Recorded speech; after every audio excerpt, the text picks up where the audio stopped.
ನಮಸ್ಕಾರ ಸ್ನೇಹಿತರೆ, super finance Kannada ಚಾನಲ್ಗೆ ಸ್ವಾಗತ. ಸ್ನೇಹಿತರೆ, ಇಂದು ನಾವು ಒಂದು ಬಹಳ ಟ್ರೆಂಡಿಂಗ್ ವಿಷಯದ ಬಗ್ಗೆ ಮಾತಾಡೋಣ. ಭಾರತದಲ್ಲಿ ಸಿಪ್ ಹೂಡಿಕೆ ಯಾಕೆ ವೇಗವಾಗಿ ಹೆಚ್ಚುತ್ತಿದೆ? ಇತ್ತೀಚಿನ ಡೇಟಾ ಪ್ರಕಾರ ಭಾರತದಲ್ಲಿ ಲಕ್ಷಾಂತರ ಜನರು ಪ್ರತಿ ತಿಂಗಳು ಸಿಪ್ ಮೂಲಕ ಹೂಡಿಕೆ ಮಾಡುತ್ತಿದ್ದಾರೆ. ಪ್ರತಿ ತಿಂಗಳು ಸಾವಿರಾರು ಕೋಟಿ ಹಣ ಸಿಪ್ ಮೂಲಕ ಮ್ಯೂಚುವಲ್ ಫಂಡ್ಗಳಿಗೆ ಹರಿದು ಬರುತ್ತಿದೆ. ಅಂದರೆ ಈಗ ಸೇವಿಂಗ್ ಮಾಡುವ ದೇಶದಿಂದ ಇನ್ವೆಸ್ಟ್ ಮಾಡುವ ದೇಶವಾಗಿ ಭಾರತ ಬದಲಾಗ್ತಾ ಇದೆ. ಇಷ್ಟಕ್ಕೂ ಸಿಪ್ ಅಂದರೆ ಏನು? Systematic investment plan. ಇದು ಒಂದು ವಿಧಾನ. ನೀವು ಪ್ರತಿ ತಿಂಗಳು 500, 1000, 5000 ಹಾಗೆ ಒಂದು ಫಿಕ್ಸ್ಡ್ ಅಮೌಂಟ್ನ ಮೊತ್ತವನ್ನು ಒಂದು ಮ್ಯೂಚುವಲ್ ಫಂಡಲ್ಲಿ ಹೂಡಿಕೆ ಮಾಡೋದಕ್ಕೆ ಸಿಪ್ ಅಂತ ಕರಿತೀವಿ. ಉದಾಹರಣೆ, ಒಬ್ಬ ವ್ಯಕ್ತಿ ಪ್ರತಿ ತಿಂಗಳು 5000 ತಿಂಗಳ ಸಿಪ್ ಮಾಡಿದ್ರೆ ಒಂದು ವರ್ಷಕ್ಕೆ ಅವನ ಹತ್ರ 60,000 ಇರುತ್ತೆ. ಒಂದು ವರ್ಷದಲ್ಲಿ ಅವನ ಒಂದು ಸೇವಿಂಗ್ಸ್ 60,000 ಆಗುತ್ತೆ. ಅದೇ ರೀತಿ ಅವನು ನಿರಂತರ 10 ವರ್ಷ ಮಾಡಿದಾನಂದರೆ ಅವನ ಹತ್ರ 6 ಲಕ್ಷ ಅಮೌಂಟು ಜಮಾ ಆಗಿರುತ್ತೆ.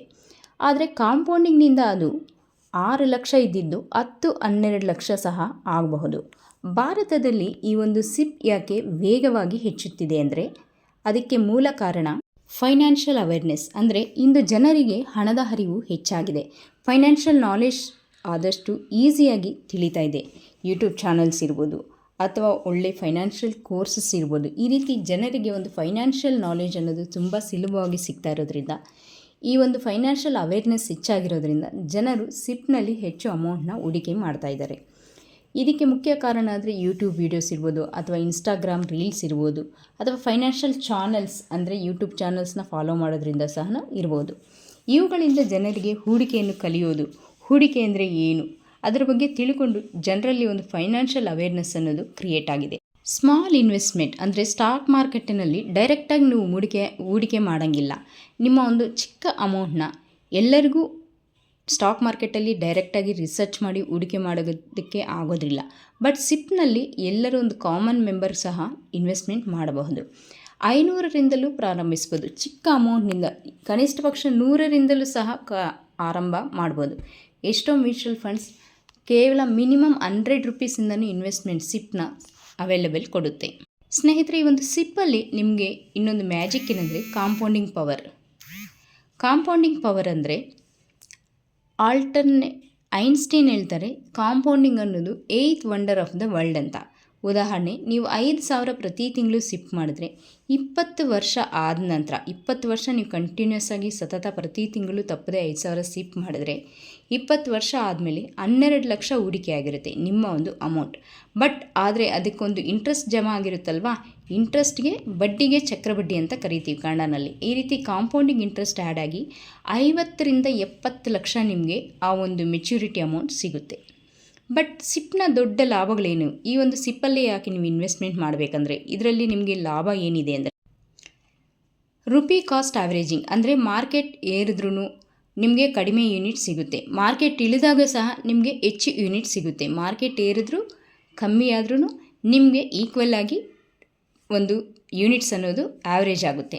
ಇದು ನಿಮ್ಮ ಆವ್ರೇಜ್ ಕಾಸ್ಟ್ನ ಕಡಿಮೆ ಮಾಡುತ್ತೆ. ಇನ್ನೊಂದು ಡಿಸಿಪ್ಲಿನ್ ಇರುತ್ತೆ. ನಿಮಗೆ ಮಂತ್ಲಿ ಇಷ್ಟು ಸಿಪ್ ಅಮೌಂಟ್ ನಾವು ಕಟ್ಟಲೇಬೇಕು, ಸೇವಿಂಗ್ ಮಾಡಬೇಕು ಅನ್ನೋ ಒಂದು ಡಿಸಿಪ್ಲಿನ್, ಫೈನಾನ್ಷಿಯಲ್ ಡಿಸಿಪ್ಲಿನ್ ಅನ್ನೋದು ನಿಮ್ಮ ಮೈಂಡ್ಗೆ ಬರುತ್ತೆ.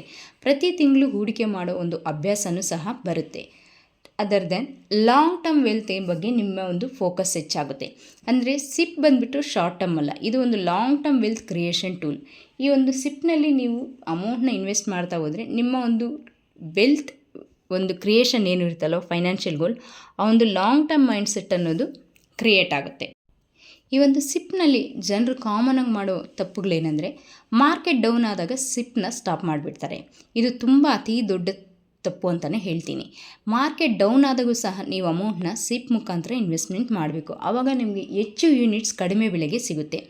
2, ಶಾರ್ಟ್ ಟರ್ಮ್ ಥಿಂಕಿಂಗ್ ಇರಬಾರ್ದು. ಸಿಪ್ಪಲ್ಲಿ ಯಾವತ್ತು ನೀವು short term thinking, short term ಇನ್ವೆಸ್ಟ್ಮೆಂಟ್ನ ಥಿಂಕ್ ಮಾಡಬಾರ್ದು. ಏನಿದ್ರೂ ನೀವು ಲಾಂಗ್ ಟರ್ಮ್ಗೆ ಇನ್ವೆಸ್ಟ್ಮೆಂಟ್ ಮಾಡಬೇಕು. ಆ್ಯಂಡ್ ರಾಂಗ್ ಫಂಡ್ನ ಸೆಲೆಕ್ಷನ್ ಮಾಡೋದು. ಮ್ಯೂಚುವಲ್ ಫಂಡ್ ಅಂದಿದ ತಕ್ಷಣ ಯಾವುದೋ ಒಂದು ಫಂಡ್ ತಗೊಳ್ಳೋದು, ಸಿಪ್ ಮಾಡೋದಲ್ಲ. ಸರಿಯಾದ ನಾಲೆಡ್ಜ್ ತಿಳ್ಕೊಂಡು, ಗೈಡೆನ್ಸ್ ತಿಳ್ಕೊಂಡು ಒಂದೊಳ್ಳೆ ಫಂಡ್ನ ಸೆಲೆಕ್ಟ್ ಮಾಡಿ ಅದರಲ್ಲಿ ನೀವು ಮಂತ್ಲಿ ಸಿಪ್ ಮಾಡಬೇಕು. ಆ್ಯಂಡ್ ಪ್ಯಾನಿಕ್ ಸೆಲ್ಲಿಂಗ್ ಅಂದರೆ ಇವಾಗ ಇದೆಯಲ್ವಾ, ಒಂದು ವಾರದಿಂದ ಶೇರ್ ಮಾರ್ಕೆಟ್ ತುಂಬಾ ಬೀಳ್ತಾ ಇದೆ.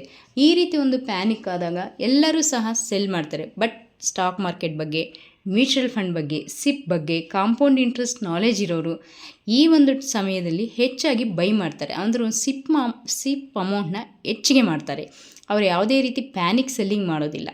ಈ ರೀತಿ ತುಂಬ ಮಿಡಲ್ ಕ್ಲಾಸ್ ಪೀಪಲ್ ಗೊತ್ತಿಲ್ಲದೆ ಇರೋರು ಏನು ಮಾಡ್ತೀವಿ ಅಂದರೆ ಪ್ಯಾನಿಕ್ ಸೆಲ್ ಮಾಡ್ತೀವಿ. ಬಹಳ ಜನರು ಮಾರ್ಕೆಟ್ ಕ್ರ್ಯಾಶ್ ಆದಾಗ ಸಿಪ್ ನಿಲ್ಲಿಸ್ಬಿಡ್ತಾರೆ. ಇದೊಂದು ಅತಿ ದೊಡ್ಡ ತಪ್ಪಂತ ಹೇಳ್ತೀನಿ. ಈ ಒಂದು ಸಿಪ್ ಅಂದರೆ ಸಿಸ್ಟಮ್ಯಾಟಿಕ್ ಇನ್ವೆಸ್ಟ್ಮೆಂಟ್ ಪ್ಲ್ಯಾನ್ ಮ್ಯೂಚುವಲ್ ಫಂಡಲ್ಲಿ ಫ್ಯೂಚರ್ ಏನಿದೆ ಇಂಡಿಯಾನಲ್ಲಿ ಅಂದರೆ ಮುಂದಿನ 10 ವರ್ಷಗಳಲ್ಲಿ ಭಾರತದಲ್ಲಿ ರೀಟೇಲ್ ಇನ್ವೆಸ್ಟರ್ಸ್ ಬಂದುಬಿಟ್ಟು ಎಕ್ಸ್ಪ್ಲೋಷನ್ ಆಗಲಿದೆ.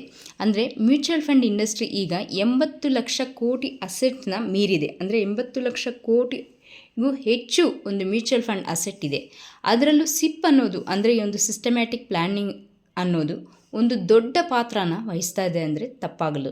ಯಾಕಂದರೆ ಎಲ್ಲರ ಹತ್ರನೂ ಒಂದೇ ಸಲ ಇನ್ವೆಸ್ಟ್ಮೆಂಟ್ ಮಾಡೋದಕ್ಕೆ ಒಂದು ಮಿಡಲ್ ಕ್ಲಾಸ್ ಪೀಪಲ್ ಹತ್ರ ಇರ್ಬೋದು, ಕಾಮನ್ ಮೆಂಬರ್ಸ್ ಹತ್ರ ಇರ್ಬೋದು, ಒಂದು ದೊಡ್ಡ ಅಮೌಂಟ್ ಇರೋದಿಲ್ಲ.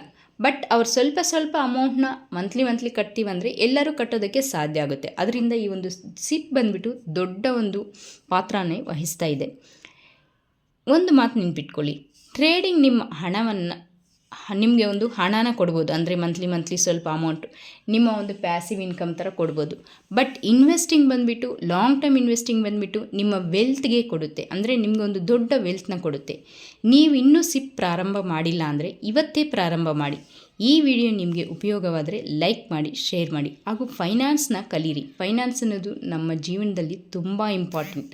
ನಾವು ಇಷ್ಟೆಲ್ಲ ದುಡಿಯೋದು ನಮ್ಮ ಒಂದು ಜೀವನ ಗುರಿನ, ನಮ್ಮ ಒಂದು ಮಕ್ಕಳ ಪ್ಲ್ಯಾನ್, ಎಜುಕೇಷನ್ ಇರ್ಬೋದು, ಯಾವುದೆಲ್ಲ ಏನೇ ಪ್ಲ್ಯಾನ್ ಮಾಡಿದ್ರೂ ನಮಗೆ ಫೈನಾನ್ಷಿಯಲ್ ನಾಲೆಜ್ ಅನ್ನೋದು ತುಂಬ ಇಂಪಾರ್ಟೆಂಟ್.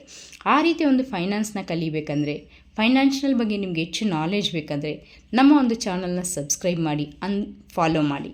Thank you.